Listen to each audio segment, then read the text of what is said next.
हमें तो समझ में नहीं आता है कि प्रधानमंत्री जी संवाद के स्तर को कहाँ ले जा रहे हैं। एक प्रधानमंत्री से उम्मीद होती है, अब कर्नाटक में चुनाव हो रहा है, वहां पर भ्रष्टाचार के आरोप लग रहे हैं, वहां के लिए बेरोजगारी दूर करने का क्या ब्लूप्रिंट है? ये बात होगी ना कि कश्मीर फाइल्स, केरला स्टोरी, तो फिर अफवाह को क्यों छोड़ दिया? उस फिल्म का भी जिक्र कर लेते। उस फिल्म का अगर जिक्र करते तो शायद गवर्नेंस में भी फायदा होता, सबका साथ सबका विश्वास विकास वाली बात भी जमीन पे उतरती। असल में मुझे लगता है कि प्रधानमंत्री जी अक्सर ये भूल जाते हैं 140 करोड़ के देश के वो प्रधानमंत्री हैं, और उस श्रृंखला में है जो जवाहरलाल नेहरू से शुरू होती है, अटल जी, मनमोहन सिंह जी, उस श्रृंखला के अनुरूप प्रधानमंत्री जी का ये कहना, जैसे बजरंग दल को ट्विस्ट कर दिया, बजरंग बली। अरे महाराज, अगर इतना सानिध्य और नैकट्य है तो बोलते जय बजरंग दल, वो नहीं कहेंगे। तो कुल मिलाकर के मैं देख रहा हूं कि ये एक्ट्स ऑफ डेस्परेशन है, लेकिन ये उचित नहीं है लोकतंत्र के लिए।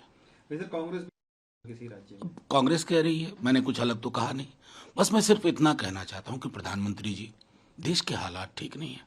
सरहद से लेकर के मणिपुर में क्या हो रहा है? आपके लोग कहते हैं कि कांग्रेस आएगी पावर में तो दंगा होगा। साहब, आप तो वहां सरकार में दंगे चल रहे हैं। 2 दिन बाद जागे गृह मंत्री जी। क्या ये प्रधानमंत्री जी के लिए चिंता का विषय नहीं होना चाहिए? या प्रधानमंत्री जी के पद का मतलब है इटरनल चुनाव प्रचारक? अब यही बचाना है कि म्यूनिसिपैलिटी और ग्राम पंचायत के चुनाव में उतर जाइए और फिर इस प्रकार की जुबान बोली जाए, जिस जुबान का संवेदनशीलता जो लोकतंत्र में आवश्यक है उसे दूर दूर तक वास्ता नहीं है। सामूहिक चिंता का विषय है ये। तो चुनाव में हम देख रहे हैं कि आधी कांग्रेस जेल पे है, आधी वेल पे है, पीएफआई का साथ दे रहे हैं ये लोग, तो ऐसे लोगों को वोट क्या देना? मैं गिनाऊं नड्डा साहब कि जेल बेल वाले कितने आपने दल में शामिल करा लिए और सारे मुकदमे खत्म हो गए।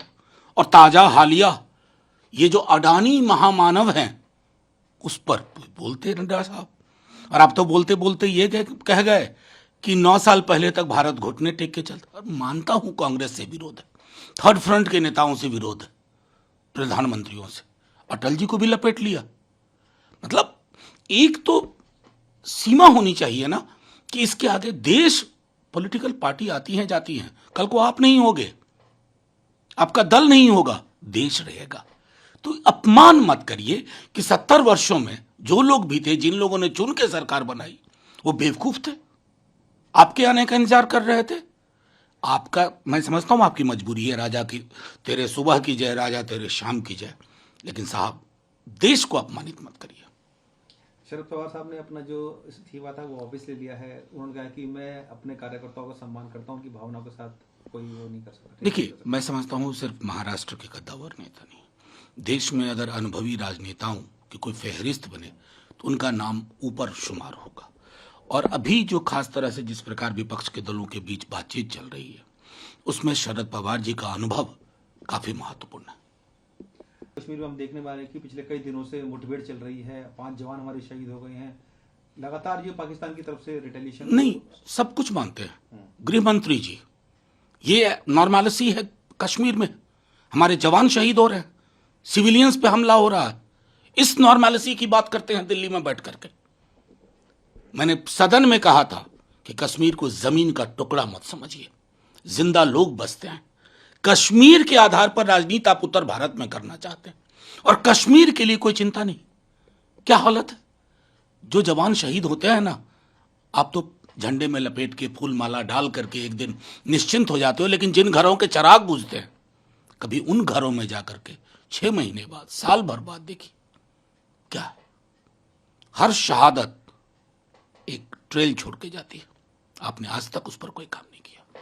सिर्फ अंतिम सवाल है, कांग्रेस ये आरोप लगा रही है, रिकॉर्डिंग ऐसी सामने आई है। देखिए, मैंने वो ऑडियो सुना, अब उसकी सत्यता की जांच हो, लेकिन जो प्रधानमंत्री जी अपनी 91 गालियां गिन रहे थे उनके लिए भी चिंता का विषय होना चाहिए। एक दूसरे बड़े राजनीतिक दल के अध्यक्ष और राज्यसभा में प्रतिपक्ष के नेता के बारे में अगर ये बोला जा रहा है ना, तो 91 गालियों पे यह भारी पड़ता है। अगर प्रधानमंत्री जी के अंदर संवेदना होगी तो इस पर जरूर बोलेंगे, ना सिर्फ बोलेंगे, कहेंगे कि ये गलत है और इस तरह के लोगों की मेरे दिल में कोई जगह नहीं है, न दल में न दिल में।